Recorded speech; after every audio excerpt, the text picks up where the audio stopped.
Yeah, hi. I'm back again, and that took a lot to say. This is part two of that message.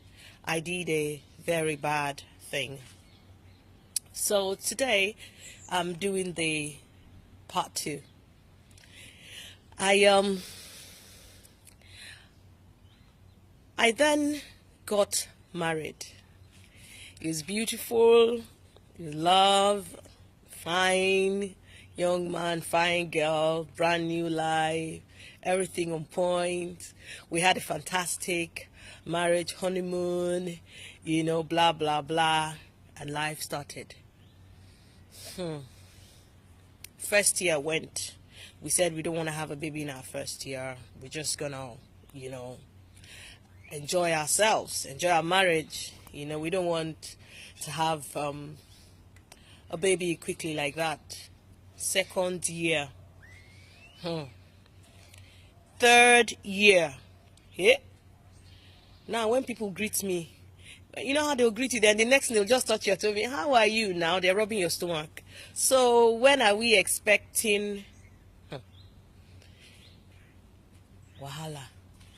Now thought, okay, let me go and find out from the doctor what the problem was.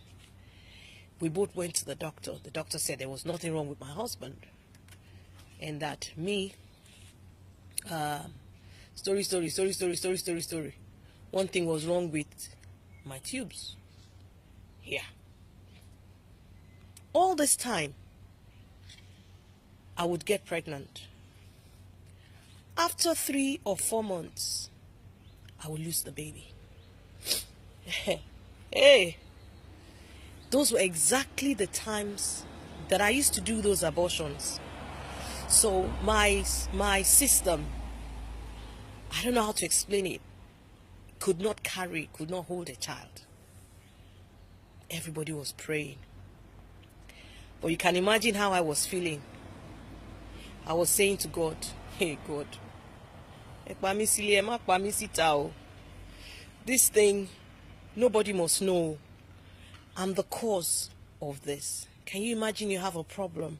Everybody is praying for you. But at the back of your mind, the guilt, the shame, the things you've done in your past, it's like they have come to haunt you in your future. I was scared. I was ashamed. I felt guilty. The height of it came one day. I and my husband were in bed making love. And halfway through,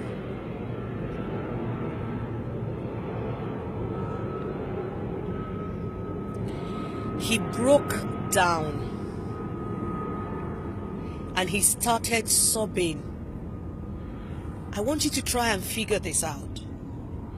You both are making love. He breaks down and he starts weeping.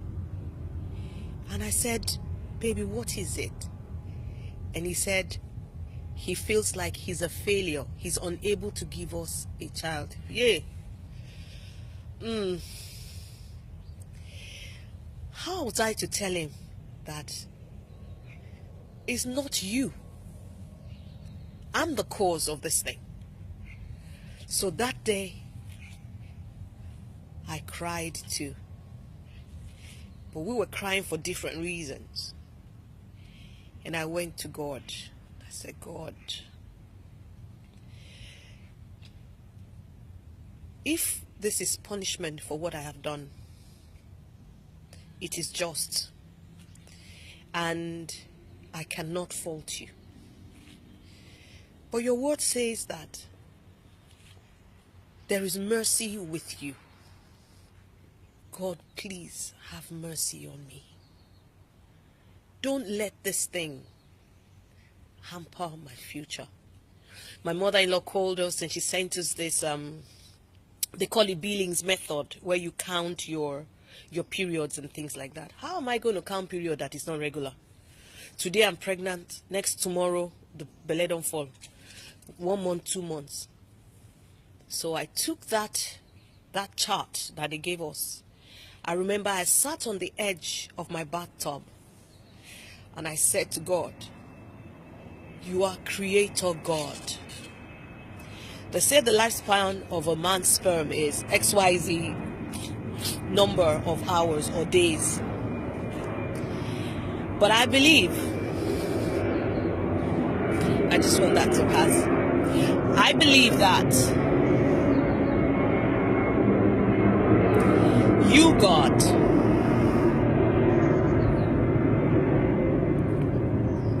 if you choose, you can preserve a man's lifespan for 1,000 years. And I put that chart down and I said, I'm not counting anything again. I mean, I don't even want to begin to tell you the kind of medical procedures I had gone through. You know, the one they'll yank your tube out, they are flushing it. I cried. I wept. And that day, that was it. I just put my hands up and I said, God, if you heal me, I will be healed. And if you save me, I will be saved. And I forgot about it.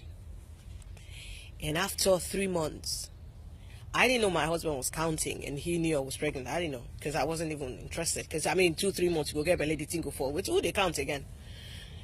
So I was in church one day and the pastor was like, there's a woman here, she's pregnant. She doesn't even know she's pregnant. I was laughing. I said, look at that one. Everybody is doing prophetic. You won't stay in your anointing. You want to be doing prophetic. Please get on with the message and let us hear word. I didn't know that it was me. All my skirts were not fitting. I thought it was just that I was getting fat. Anyway, we now went to the doctors because I was feeling unwell. And my doctor, over 20 years, a specialist gynecologist, said to me, Toyin, you're pregnant. And I said to him, I'm not pregnant. This is me, believing God, praying. People are praying with me and I'm arguing with my doctor. I'm telling him I'm not pregnant. I mean, can you imagine what God was dealing with? Unbelief, all kind of nonsense. I said, I'm not pregnant. He said, okay, if he's a doctor, if I'm the doctor, we will see. I should go and do a scan.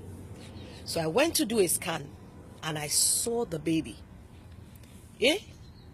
As soon as I saw the baby, I was so excited. But do you know what happened?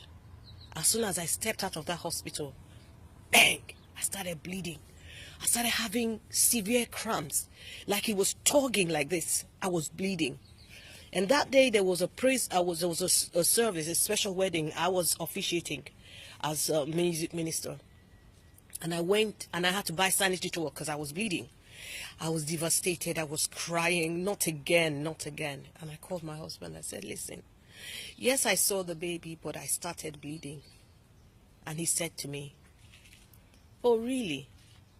So do you want to sing or you don't want to sing? I thought, hang on. I just told you something. Aren't you going to hold me or tell me? He said, listen, God has done it. Are you going to believe God? Or are you going to believe the signs you're seeing? I felt it was one of the coldest things ever. So he walked out of the room and he said to me, if you're ready to believe God and you want to sing, you can come out. It was the wedding of